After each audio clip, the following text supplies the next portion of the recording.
In the dim, shadowed corners of a forgotten alley, where the angry hiss of a serpent rarely prompts more than a shudder in passing creatures, lies a tragic spectacle of nature gone awry. Imagine a dog, once vibrant and full of life, now a grotesque canvas of serpentine devastation. Its skin, a map of ruin etched by venomous fangs, is torn and festering, a grotesque tableau that speaks of pain yet whispers of survival. The revelation of this horror is not merely in the visual tableau, but in the chilling reality. It represents a snake infestation deep within the very flesh of this unfortunate animal. This dog's wound is an abyss of decay and infection. The skin around the bite is swollen, raw, and mottled with bruises the color of wilted leaves. Tendrils of necrotic tissue twist outward, while the sulfurous stench of rotting flesh assaults the senses. Parasites, attracted by the abundance of necrotic matter and blood, crawl and writhe, turning the wound into a living nightmare. Flies buzz incessantly, some alighting briefly, others burrowing their hate-filled bodies into fresh sores. The very image pulls you closer, unwilling and terrified, compelled by a primal fascination with death and decay. Snake infestations of this sort, while rare and horrifying, are a reminder of nature's brutal balance. The snake, an apex predator of its environment, does not merely take from the ecosystem, but sometimes inadvertently turns its prey into a harbor for its own offspring and ailments. In this grisly instance, the venom has not accomplished its swift kill. Instead, it has created a grotesque fertile ground for secondary infestations, fungi, bacteria, maggots, and the surviving larvae of parasitic snakes or other opportunistic organisms.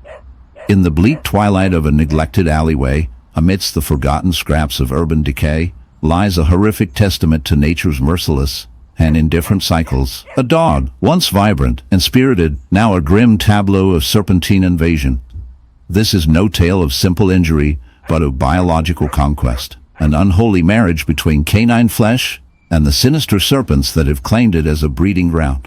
The dog's body, swollen and disfigured, is a hideous canvas marked by deep, oozing wounds stitched with writhing snakes, their slick bodies glinting coldly in the fading light. From the surface, the sight pierces the veil of ordinary suffering into a realm where nature's gruesome artistry unfolds with clinical detachment. This spectacle, grotesque in detail, shocks not only the eye but probes the unease buried deep within us about the fragile line separating life and death, host and parasite. The infestation itself is a vivid nightmare realized. Snakes, small yet numerous, have exploited a breach in the dog's defenses to colonize the tissue beneath its skin. These serpents, attracted by warmth and moisture, have burrowed into soft tissue, creating labyrinthine tunnels just beneath the dermis. Their movements manifest as sinister ripples beneath the damaged flesh, a chilling reminder of life's persistence in forms most repugnant. As the venomous or constricting snakes nest and breed, the dog's body responds with inflammation, necrosis, and a kaleidoscope of infection. Pus and blood mingle in a macabre symphony. In the shadowy heart of the savannah, under the unforgiving sun, a spectacle of nature's gruesome complexity unfolds. A leopard, once a majestic predator, now a canvas of decay and infestation. Its sleek fur, marred by festering wounds, tells a story far darker than the typical predator-prey drama. Here, the leopard suffers not just from the scars of battle, but from a sinister parasitic invasion, a relentless snake infestation that has taken hold of its flesh. This is not a tale of survival alone, but a raw, unfiltered glimpse into the unforgiving cruelty and interconnectedness of wildlife. Peel back the layers of this horrifying scene, and you find a wound, a gaping, oozing sore that festers and pulses with life forms far smaller and more nefarious than the beast itself. The sniper's precision in attack contrasts starkly with the creeping, writhing invasion that snakes represent in this context. The snakes, tiny and insidious, have found in the leopard's open wound a breeding ground, a nursery, a grotesque refuge. They slither beneath the skin in search of warmth and nutrients, their minuscule bodies carving tunnels through muscle and sinew, disrupting the animal's fragile balance of life. What might have started as a scratch during a territorial fight has turned into a haven for swarming larvae of these dreaded serpentine parasites. This infestation is a disturbing example of nature's dark machinery at work, a symbiotic nightmare. The snakes are drawn not by malice, but by their survival instincts, feeding off the leopard's deteriorating tissues, accelerating the animal's decay. Kyria, and putrid fluids mingle with the serpent's movement, creating a circus of rot and twitching life. The flesh bubbles with inflammation, releasing a stench so rank it repels other creatures who would have once been rivals or scavengers, turning this leopard into an isolated island of death in an otherwise teeming ecosystem. Scientifically, this phenomenon isn't unprecedented, but remains one of the most chilling demonstrations of vulnerability. The parasites here represent an evolutionary tactic, opportunism taken to its grim extreme. The snakes, or more accurately, their larval forms relying on serpentine hosts or mimicry, exploit the leopard's compromised immune response, navigating its vascular pathways with disturbing efficiency. Studying these intruders reveals insights into parasite-host dynamics, immune evasion, and survival mechanisms in hostile environments. The infestation's gruesome details. Minute fact. In the wild heart of a parched savanna, where majestic beasts usually roam with an untamed race, we come face to face with an image that instills a primal unease. There lies a striking white lion, a rare ghostly monarch of his domain, whose brilliant pale coat is marred by a grotesque spectacle, a barnacle-like wound festering upon his flank. This is not the noble savior of the plains basked in strength and purity. Instead, it is a living canvas of decay, a dark testament to nature's relentless toll, and the insidious invasion of parasitic life. The wound pulses, swollen with putrid fluid, its edges ragged and crusted with calcified detritus that resembles the thick, barnacle incrustations of sunken shipwrecks. This ravaged patch is less a battle scar and more a breeding ground, harboring a sinister ecosystem thriving at the expense of the lion's flesh. Parasites, those unseen agents of ruin, have found sanctuary here.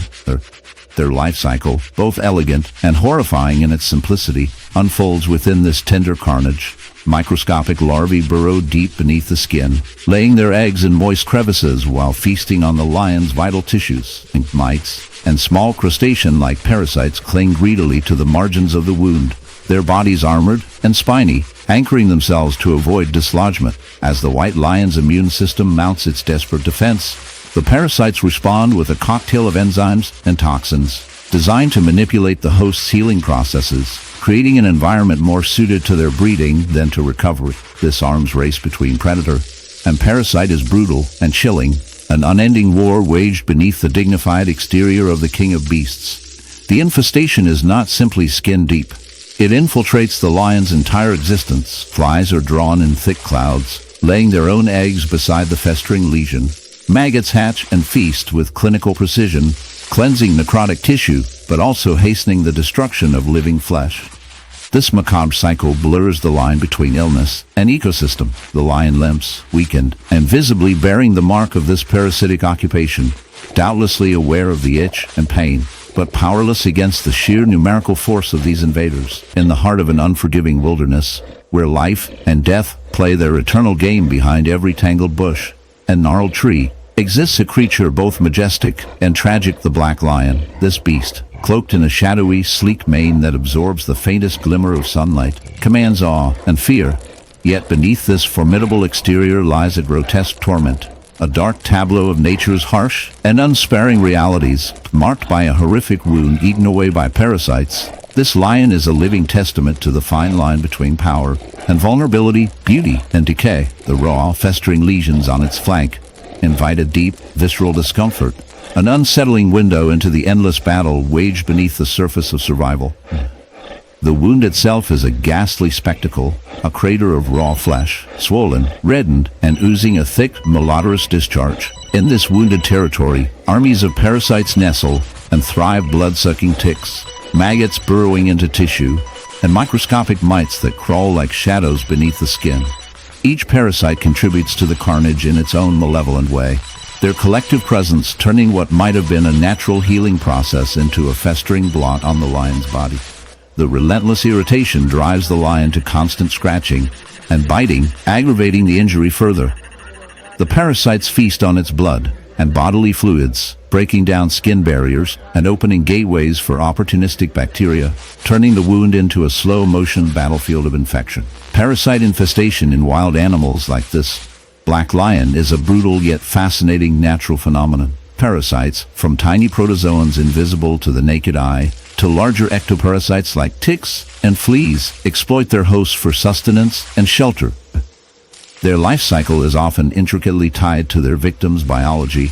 The parasites evolve alongside the host species, sometimes pushing the balance of symbiosis to a deadly edge. For the lion, these parasites exploit every crevice in its immune defenses. The stress of the injury, combined with environmental factors such as heat and humidity, fosters an ideal breeding ground for parasite proliferation. To the naked eye, this infestation is repugnant, an unwelcome sight that triggers an instinctive recoil.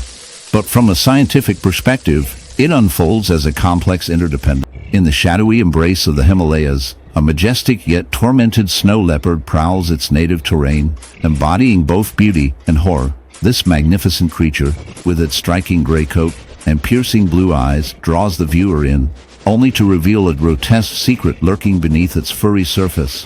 A horrific parasitic flower wound, an aberration in nature that seems almost like a scene from a dark fairy tale.